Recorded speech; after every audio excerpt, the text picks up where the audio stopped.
Louvado seja nosso Senhor Jesus Cristo. Nós vamos dar continuidade à nossa reflexão, nossa leitura do profeta Jeremias, nosso 48º encontro. Vamos trabalhar Jeremias capítulo 22, do versículo 10 ao versículo 19. Vamos primeiro ouvir a leitura e depois nós vamos trabalhar essa leitura. Chorem por quem partiu. Não chorem pelo morto, e não façam lamentações por ele. Chorem por quem partiu, pois ele nunca mais voltará para rever a sua terra natal. Assim diz Javé a respeito de Selum, filho de Josias, rei de Judá, que começou a reinar no lugar de seu pai Josias e saiu deste lugar. Ele nunca mais voltará aqui. Ele morrerá no lugar para onde o exilaram, e nunca mais verá esta terra. Praticar o direito e a justiça. Ai daquele que constrói a casa sem justiça e seus aposentos sem direito, que faz o próximo trabalhar por nada, sem dar-lhe o pagamento, e que diz: vou construir uma casa grande, com imensos aposentos, e faz janelas, recobre a casa com cedro e a pinta de vermelho. Você pensa que é rei porque tem mais cedro que os outros? O seu pai não comeu e não bebeu? Pois ele fez o que é justo e o que é direito. E no seu tempo, tudo correu bem para ele. Ele julgava com justiça a causa do pobre e do indigente, e tudo corria bem para ele. Isto não é conhecer-me, oráculo de Javé. Mas você não vê outra coisa e não pensa a não ser no lucro, em derramar sangue inocente e em praticar a opressão e a violência. Por isso, assim diz Javé a Joaquim, rei de Judá, filho de Josias: ninguém vai chorar por ele, dizendo: ai, meu irmão, ai, minha irmã. Ninguém vai chorar por ele: ai, meu senhor, ai, majestade. Ele será sepultado como jumento, será arrastado e jogado fora, longe das portas de Jerusalém. Então, esse é o nosso texto do profeta Jeremias, que nós vamos comentar. É dirigida a Joacás, também chamado Selum, que reinou no ano 609. E também nós vamos ver que a profecia é dirigida a Joaquim, que reinou do ano 609 a 598.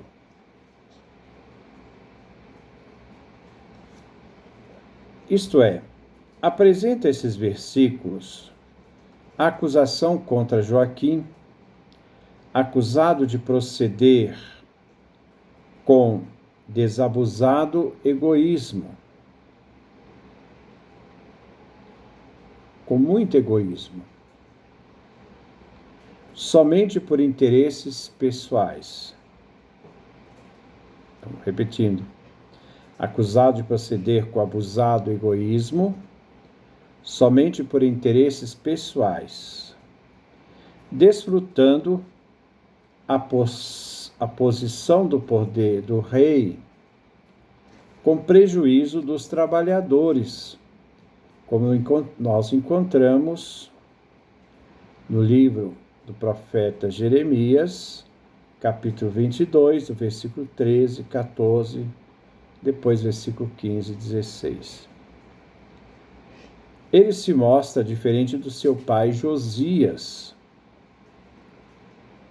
que nós vimos no capítulo 22, aliás, vamos ver no capítulo 22, 15b e 16.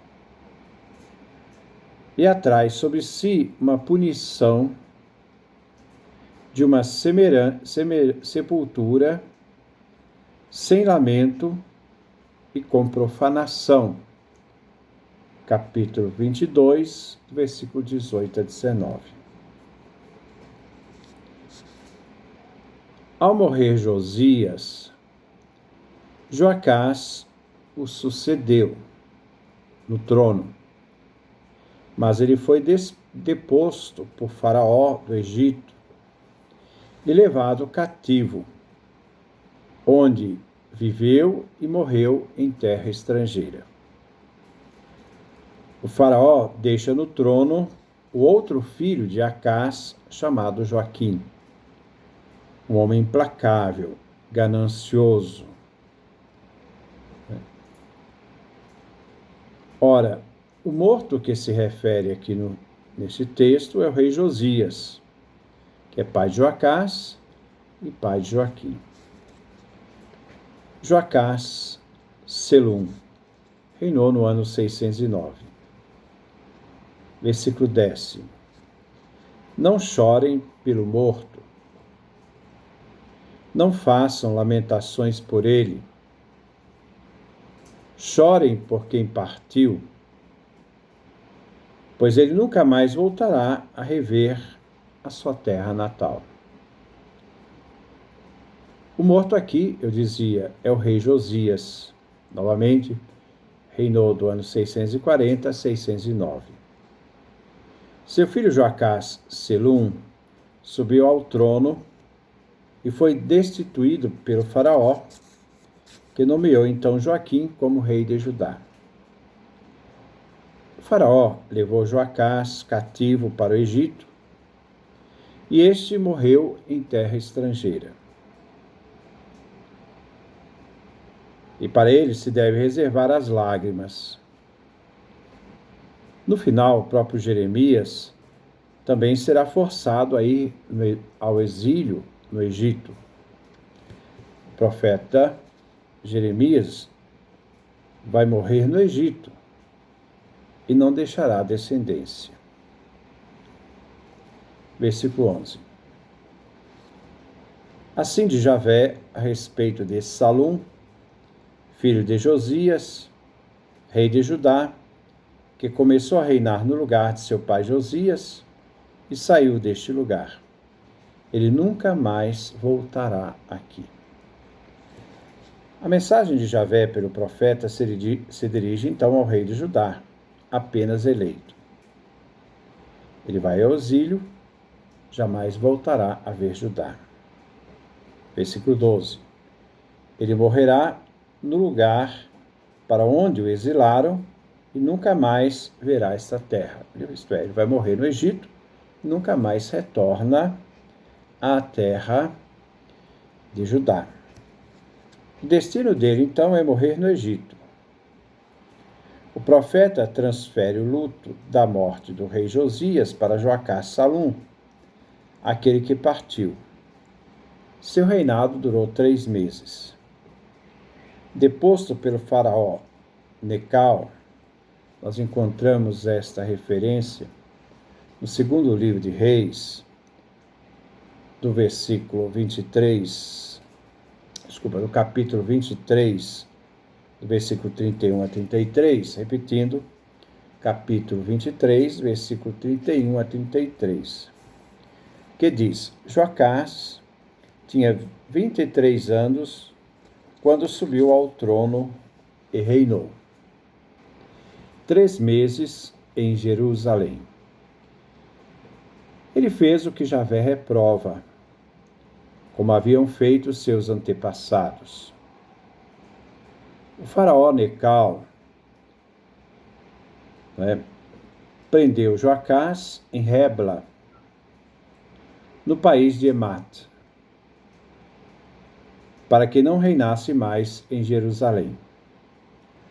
O faraó impôs ao país um tributo de 3,5 toneladas de prata e 34 quilos de ouro.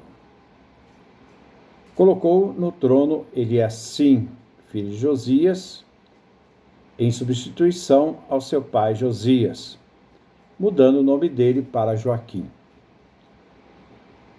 Provavelmente esse Joaquim era filho egípcio, isto é, defendia a política do Egito e não a política dos babilônios.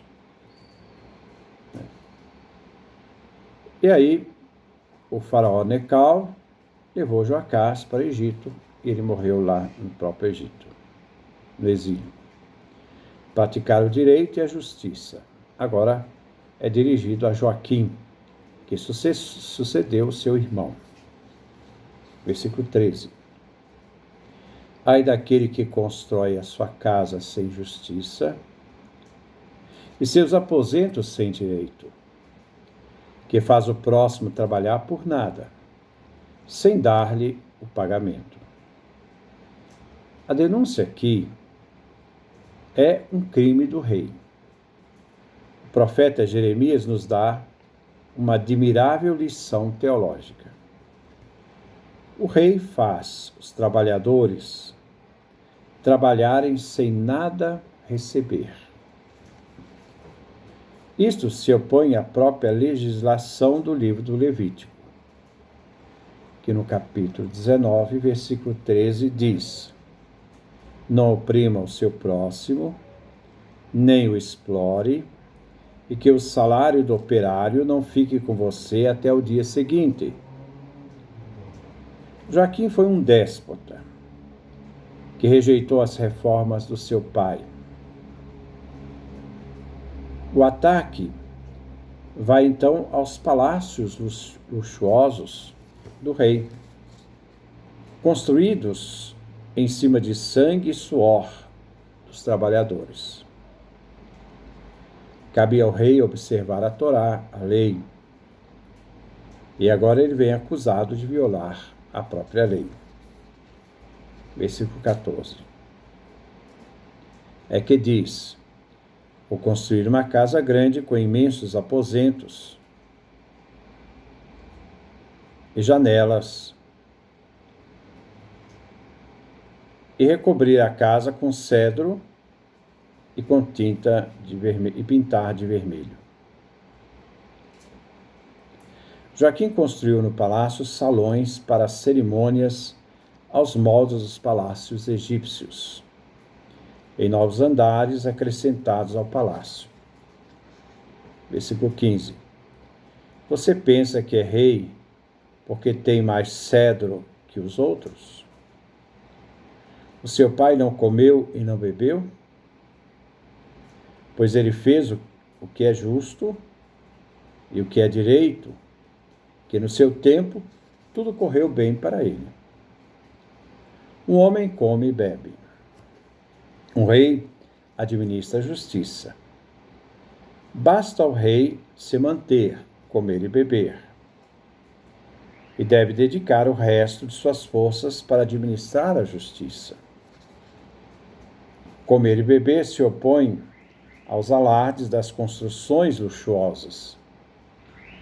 Assim, Josias, o pai, vem apresentado como o perfeito e modelo rei da aliança. Versículo 16.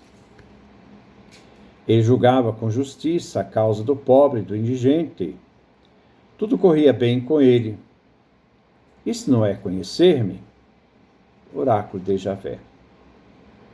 Josias, sem luxos excessivos e opressivos, deu conteúdo social na sua reforma religiosa.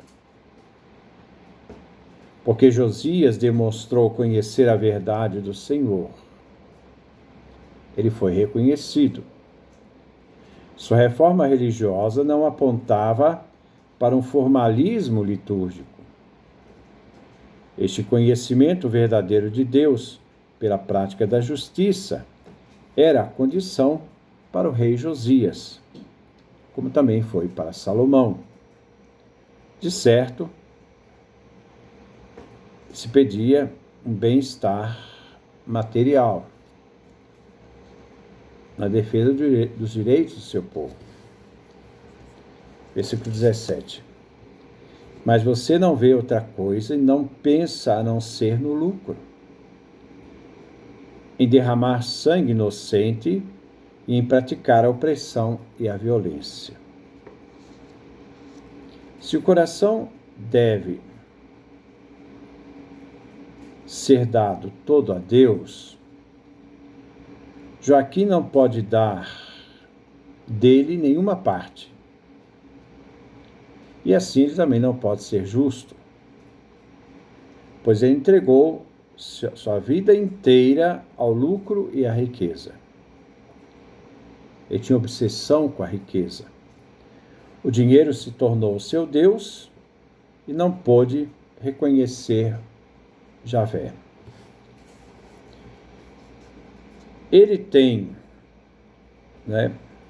no coração só vontade de derramar sangue inocente pelo abuso e a opressão.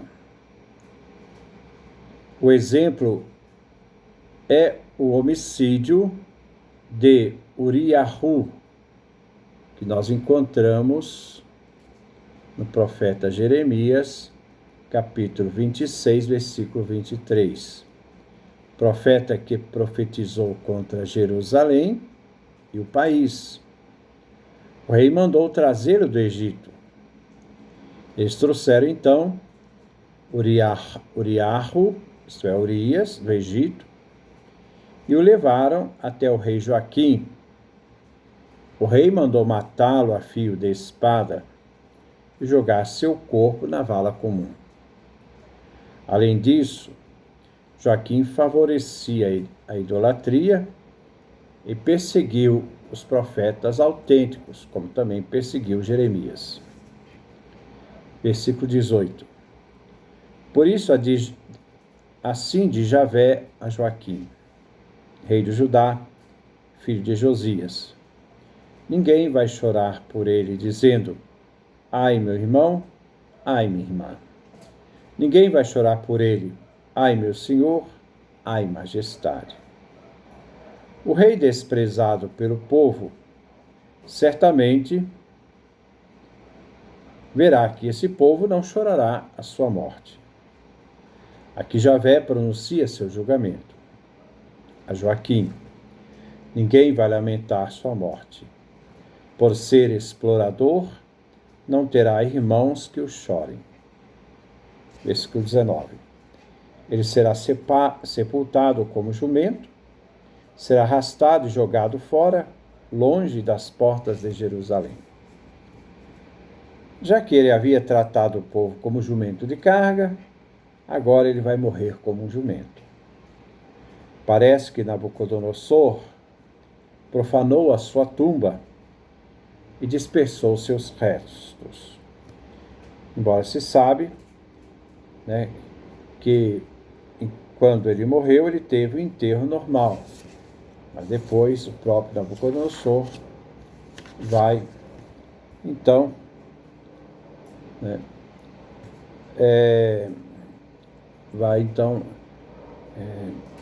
dispersar os restos do rei Joaquim.